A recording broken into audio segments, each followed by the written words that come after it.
Bonsoir à tous et bienvenue dans ce JT présenté ce soir par Lucas Chopin. Bonsoir Lucas. Bonsoir Aurélien, bonsoir à tous. Juste avant les titres, on fait un point sur votre météo. Nous serons à nouveau en vigilance jaune, neige, verglas pour la journée de mardi. Donc attention au risque de verglas, notamment demain matin avec des températures toujours très glaciales. Vous le voyez, la minimale sera de moins 6 degrés demain matin et la maximale de 3 degrés. À la une de notre JT ce soir, les médecins libéraux en grève. Un mouvement des médecins de ville et de clinique prévu pour durer 10 jours. Il dénonce entre autres certaines mesures du budget de la sécurité sociale pour 2026. La ministre de la Santé a indiqué que la permanence des soins sera malgré tout assurée. Nous irons ensuite à la rencontre des alcooliques anonymes. En ce mois de janvier, les membres de l'association témoignent des effets de l'alcool, une façon d'aider ceux qui souhaiteraient baisser leur consommation. Et puis, nous dresserons un bilan de la fréquentation touristique hivernale. En Loire-et-Cher, l'opération Noël au château et au zoo touche à sa fin. Nous nous rendrons au château de Cheverny et au zoo parc de Beauval où le succès a été au rendez-vous pendant les vacances. Premier invité de ce journal ce soir, Loïc Vaillant. Président de la Ligue contre le cancer en Indre-et-Loire, il nous parlera du défi de janvier, le fameux mois sans alcool. Et puis une parenthèse dans ce monde de brut avec la rubrique On vous répond. Et cette question du soir, quelle destination bien-être depuis Tours? Notre travel planner Alexandre Marceau sera avec nous à la fin de ce journal. Mais d'abord, Lucas, revenons sur ce mouvement de grève des médecins libéraux. Un mouvement des médecins de ville et de clinique prévu pour durer 10 jours, une durée historique qui traduit le malaise des praticiens. Il dénonce entre autres certaines mesures du budget de la sécurité sociale pour 2026. Parmi elles, le contrôle renforcé des prescriptions d'arrêt de travail ou encore des mesures permettant aux autorités de baisser les tarifs de certains actes. Les détails avec Hélène Chaplet. Dans ce cabinet médical de Joué-les-Tours, les 4 généralistes sont en grève. Jusqu'à mardi soir, aucune consultation n'est possible, aucun patient ne sera reçu par l'un des médecins. Tous refusent de perdre leur liberté d'installation, de prescription ou encore la possibilité d'être sanctionnés financièrement s'ils délivrent trop d'arrêts de travail. On va avoir des objectifs à remplir en termes d'arrêt de travail, de prescription de transport, de prescription de certains médicaments. Et donc, au lieu de réfléchir à ce qui serait bien pour nos patients, on va réfléchir à ce qu'on a le droit de faire ou de ne pas faire, ce qui semble assez délétère pour la population. Donc là, on n'est vraiment pas du tout d'accord avec ce mode de fonctionnement. Parmi les mesures décriées par la profession, la limitation dans le temps des arrêts de travail. 1 mois pour un premier arrêt et 2 mois pour son renouvellement. Une décision inédite puisqu'il n'existait jusqu'à présent aucune restriction. On a des difficultés d'accès aux médecins spécialistes, des difficultés d'accès à l'imagerie, des difficultés d'accès à la kinésithérapie. Les patients ont aussi beaucoup plus de difficultés à avoir accès à la médecine du travail aussi, qui permet aussi de reprendre le travail dans des bonnes conditions. Tous ces facteurs mis bout à bout les uns des autres font qu'on se retrouve avec des arrêts qui sont effectivement plus longs. Mais ce n'est pas pour autant qu'il faut faire porter la responsabilité uniquement aux médecins prescripteurs de l'arrêt de travail. Et ça ne justifie pas qu'on puisse mettre le médecin sous la menace d'amendes qui peuvent être de plusieurs milliers d'euros. Le président du Conseil de l'Ordre des médecins d'Indre-et-Loire qui exerce à Saint-Cyr-sur-Loire n'était pas en grève ce lundi. Pourtant pour lui, l'indépendance professionnelle et la liberté de prescription sont des principes de base de la profession et de son éthique. Elles ne peuvent pas être remises en cause. Ça fait 30 ans que j'exerce. J'ai jamais vu de mouvement de grève aussi long. Jamais. Ça veut dire quand même qu'il se passe quelque chose. Il faut quand même que les pouvoirs publics les entendent. On ne peut pas admettre une quelconque coercition administrative ou financière à notre activité médicale. C'est pas possible.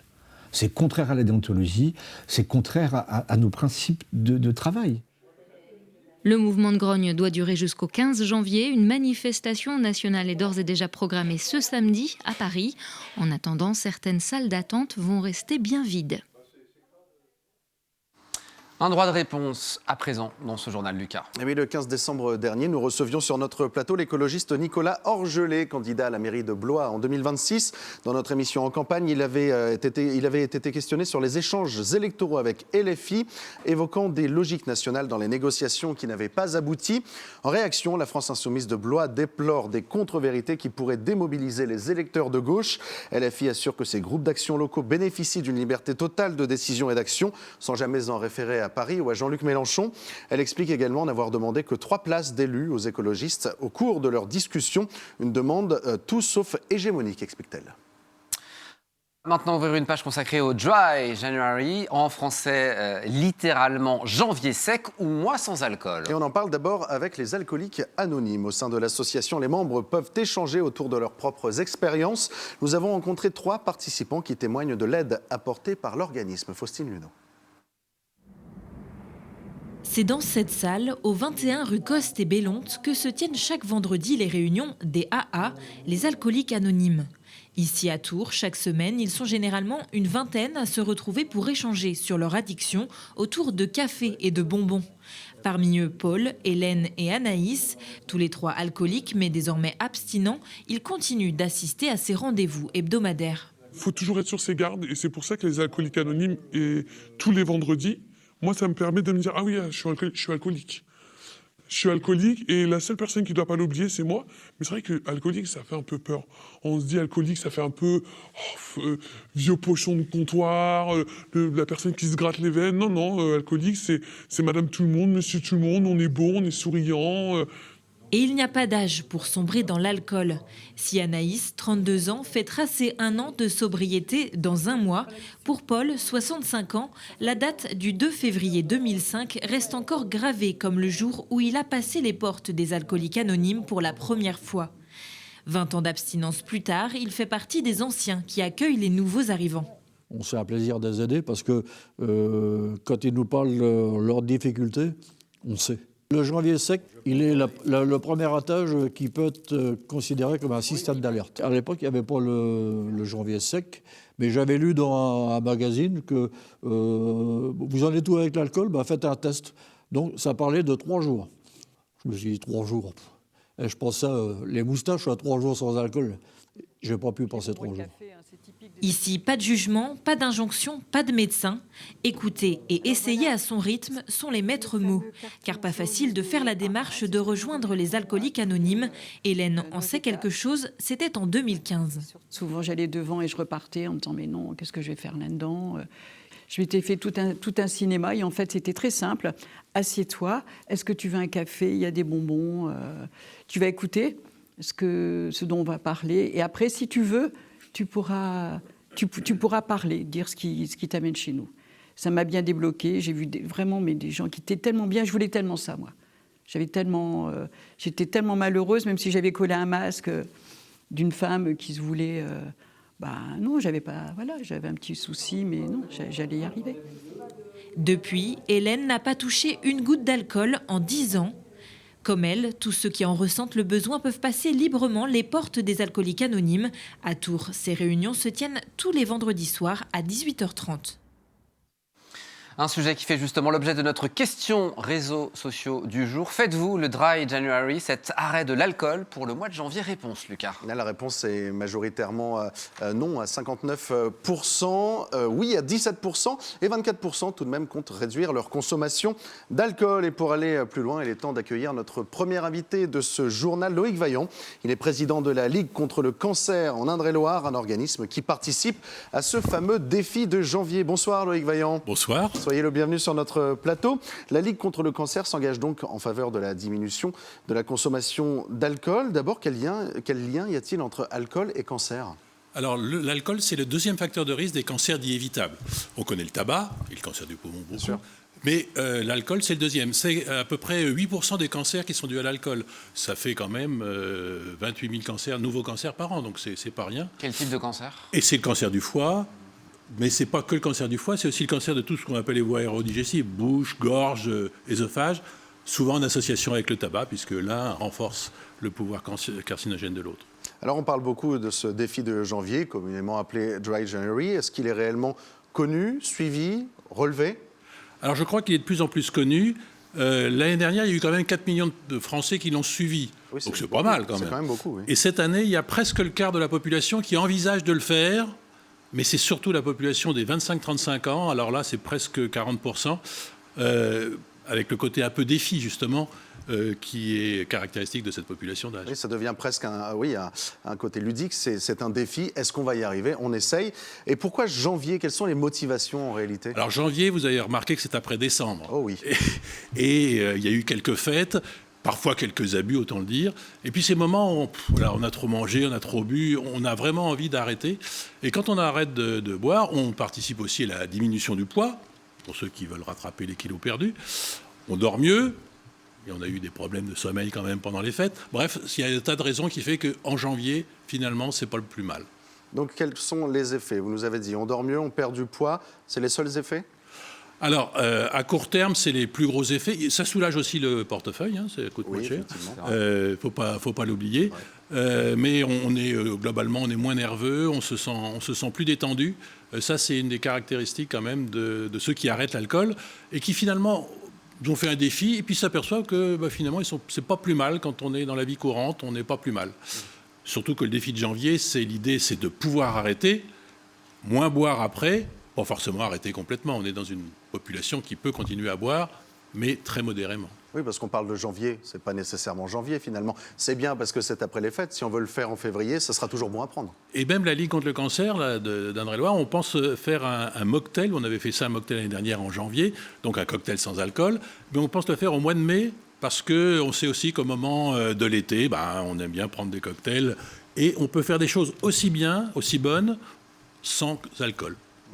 Alors, est-ce que vous auriez des conseils pour nos téléspectateurs qui souhaiteraient relever le défi ou au moins tenter de le relever? Relevons le défi et sachant que si on ne relève pas complètement, c'est pas grave. La première chose à faire, c'est des choses toutes simples. C'est d'écarter les bouteilles, pas en acheter, pas aller voir dans les grands magasins ce qu'il y a comme bonne bouteille. C'est voir aussi des choses de remplacement. C'est le moment de goûter, justement, je parlais des mocktails, mais aussi des vins sans alcool, des choses comme ça. Et puis c'est aussi le côté d'en parler aux autres, quoi. Moi, je fais le défi de janvier, et toi? Il y a le côté aussi tout le monde sait qu'on fait le défi de janvier. On ne va pas vous proposer d'alcool si c'est pour fêter pour la je ne sais combienième fois la bonne année à un nouvel ami.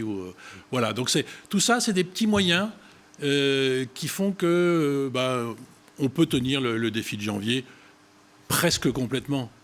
Si vous ne le faites pas 2 ou 3 fois, je ne vous en voudrais pas. On vous en remercie. Une dernière question qui est en lien avec le reportage qu'on a vu juste avant. On s'éloigne un peu du défi de janvier, mais rappelez peut-être que l'alcoolisme est une maladie, qu'il ne faut pas plus la stigmatiser que les autres.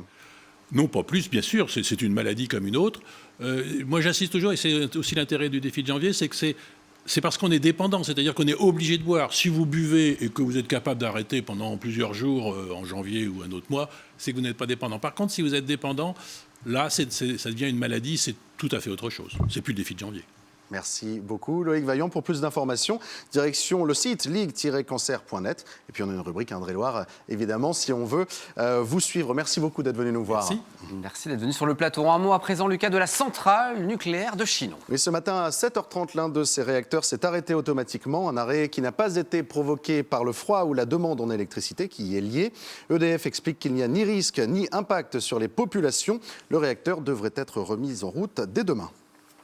La période des fêtes touche à sa fin, Lucas. Une période importante pour le tourisme local. Et oui, Aurélien, si l'Indre-et-Loire a Noël au pays des châteaux, le Loir-et-Cher n'est pas en reste avec Noël au château et au zoo. Cette opération débutée le 30 novembre dernier a réuni une dizaine d'établissements et de communes autour de la magie des fêtes de fin d'année. Parmi eux, le château de Chambord, la maison de la magie de Blois ou encore la ville de Vendôme.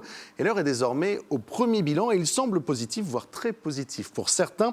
Reportage au château de Cheverny et au zoo au parc de Beauval. On peut l'affirmer, les sites touristiques de Loir-et-Cher ont mis des étoiles dans les yeux du public cet hiver. Véritable vitrine pour les établissements locaux, l'opération Noël au château et au zoo a pris fin ce week-end et elle a été un véritable succès. Cette année encore, le château de Cheverny a mis les bouchées doubles pour faire rêver petits et grands, avec un café éphémère, un parcours olfactif, mais surtout des décorations thématiques. On ne peut pas planter un sapin comme ça. Vous voyez, non, le sapin, effectivement, s'il est là, s'il est doré, il est chargé d'instruments de musique. Parce qu'on est dans ce salon des portraits qui est en même temps une salle de musique. Voilà. Et à chaque fois, il faut qu'il y ait une thématique et une légitimité. Voilà, pour pas que ça tombe comme un cheveu sur la soupe. L'établissement privé a attiré parfois plus de 2000 curieux par jour pendant cette période de Noël. Des visiteurs principalement locaux que le château cherche à fidéliser. Déjà, on se rend compte que chaque week-end, dès le premier week-end de décembre, il y a déjà du monde, un peu comme on pourrait avoir du monde des beaux week-ends de printemps. Et dès qu'on arrive au moment des vacances, pour être tout à fait franc, on a une fréquentation digne de l'été. Voilà. digne de ce qu'on peut avoir entre le 15 juillet et le 15 août. C'est impressionnant. Et qui dit Noël au château et au zoo, dit forcément zoo au parc de Beauval. Ici, l'on a misé sur de nombreuses illuminations, mais aussi sur des invités impressionnants, les monstres au zoo intégrés à des sons et lumières. Il y a différentes scènes tout au long de la promenade et aussi en nocturne le soir avec des jeux de lumière, des animations, il y a des mascottes dans le parc. Les enfants peuvent se prendre en photo avec, donc c'est assez ludique. 50 000 visiteurs se sont pressés au zoo au parc de Beauval pendant les vacances de Noël, un chiffre supérieur à celui de l'année dernière. Ce succès s'explique notamment par la présence d'animaux vivant dans le froid comme les pandas ou les loups arctiques, mais aussi par l'existence de nombreux espaces couverts comme le dôme équatorial. 1 hectare, 26 degrés toute l'année, 40 mètres de haut. Les visiteurs peuvent rester 1 heure, 2 heures dans un dôme. Aller visiter aussi les autres serres tropicales, essayer des gorilles, des raies, vivarium, serre des orang-outans, des koalas, la serre des oiseaux. Beauval, c'est 4 saisons tout simplement. Si l'opération Noël au château et au zoo a pris fin ce week-end, certains établissements jouent les prolongations. Les décorations et animations du château de Cheverny seront visibles jusqu'à la mi-janvier. Au zoo au parc de Beauval, elles resteront jusqu'à la fin des vacances d'hiver au début du mois de mars. Allez, on va poursuivre notre petite pause bien-être avec notre invité de notre rubrique On vous répond, Alexandre Marceau, travel planner au sein de Perpète-les-Oies, pour répondre à cette question: quelle destination bien-être depuis Tours? Bonsoir Alexandre. Bonsoir Aurélie. Bienvenue sur le plateau. Notre besoin de déconnexion est palpable en ce début d'année, surtout dans ce monde qui devient pour le moins fou. Depuis Tours, de nombreuses pépites françaises offrent une parenthèse relaxante, souvent accessible en quelques heures seulement. On avait besoin de votre regard de travel planner ce soir. Déjà, quelle est la meilleure destination selon vous, bien-être, à moins de 2 heures, centrée sur l'eau et le soin, où on pourrait aller tous les deux avec Lucas ou avec d'autres personnes? Bon, la bonne nouvelle, c'est que vous n'allez pas partir très loin. On peut aller dans le département voisin, dans la Vienne, du côté de la Roche-Posay, par exemple. Là, vous avez un endroit qui est très réputé pour ses eaux thermales, pour ses spas également. Et puis, voilà, c'est quoi? C'est 1 heure, 1 heure et quart depuis Tours. Donc ça, c'est une bonne idée Exactement, dans la Vienne. Notez, Lucas. C'est noté, pour ceux qui cherchent le grand air et les bienfaits de l'océan, quelle côte on peut privilégier? On parle souvent de la côte atlantique. Est-ce que c'est une bonne idée? Est-ce que c'est le coin que vous privilégieriez? Alors la côte basque du côté de Biarritz, ça peut être sympa hors saison, on évite les foules de l'été. C'est là aussi une ville qui est très réputée au niveau de la thalassothérapie notamment. Donc après les fêtes, c'est pas mal de faire un petit peu de thalasso. On a la tonicité de l'océan et puis voilà, on est tranquille en plein hiver. Si on cherche le calme absolu, l'isolement, la montagne, pour une petite parenthèse... Arrêtez de me prendre un parti, vous me regardez à chaque fois. On présente le journal ensemble, et voilà, c'est pour ça que je vous prends comme compère de voyage. Où on peut aller justement pour tout ce qui est prendre le grand air montagneux? Bon allez, là je vous emmène dans les Alpes, est-ce que ça vous va? Du côté de Évian-les-Bains. Ah oui, c'est Lucas qui choisit. Voilà, là vous aurez en décor les montagnes justement, le calme, la zénitude. Là aussi c'est pas mal, après les fêtes, de prendre un petit peu de repos, de respiration et le grand air de la montagne. Évian-les-Bains, notez à nouveau Lucas. On aime les bonnes tables, c'est le cas de Lucas Chopin, on est épicuriens tous les deux. Si on cherche une bonne table, vous nous conseillez quoi? Alors en France, il y en a partout, des bonnes tables. Alors si on doit faire des choix, on peut partir du côté de la Normandie, Deauville, Trouville. Là, c'est l'élégance, c'est le raffinement, voilà, des bons restos. Après, on peut aussi partir... Et bien sûr aussi, ce sont des centres renommés au niveau, là aussi, de la thalasso, du bien-être, du spa. On peut partir du côté d'Arcachon, la dune du Pilat, le bassin. Là, dans l'assiette, vous trouverez les produits de la mer, bien évidemment. Ça fait pas de mal, on peut se faire une petite thalasso, combiner un bon petit resto, des huîtres, enfin vous voyez le truc.